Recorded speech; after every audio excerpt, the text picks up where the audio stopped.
आबाद से जहां निगरान वज़ीर ने PTI की समाजी सरगर्मियों के दौरान इंटरनेट की बंदिश सियासत की बजाय तकनीकी वजूहात करार दे दिया।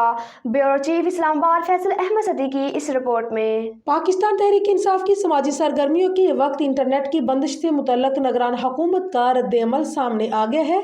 सहाफ़ी ने मुर्तज़ा सोलंकी से सवाल किया है कि इमरान खान की दी इकोनॉमिस्ट में शाया आर्टिकल के बाद आपने इकोनॉमिस्ट को खत लिखने का फैसला किया था। अब तो इमरान खान ने कहा है कि मेरी तकरीर भी सोशल मीडिया पर आने वाली है, तो इस बारे में आपका क्या मौक़िफ़ है? निगरान वज़ीर मुर्तज़ा सोलंकी ने कहा है कि दी इकोनॉमिस्ट के बारे में मेरे पास कहने को कुछ नहीं। सहाफ़ी ने निगरान वज़ीर इत्तलात से सवाल किया है कि जब भी एक सियासी जमात ऐलान करती है कि हम सोशल मीडिया पर जलसा करने जा रहे हैं या फंड रेजिंग करने लगे हैं तो इंटरनेट बंद हो जाता है। क्या इस तरीके से आलमी दुनिया में हमारा तासुर बुरा नहीं जा रहा कि निगरान हुकूमत के होते हुए इंटरनेट सर्विस बंद हो रही है? मुर्तज़ा सोलंकी ने कहा है कि निगरान हुकूमत आने से पहले भी इंटरनेट के हवाले से तकनीकी मसाइल का सामना करना पड़ता था। अभी भी एक दो बार इंटरनेट बंदिश का सामना करना पड़ा, जिसकी तकनीकी वजूहात है।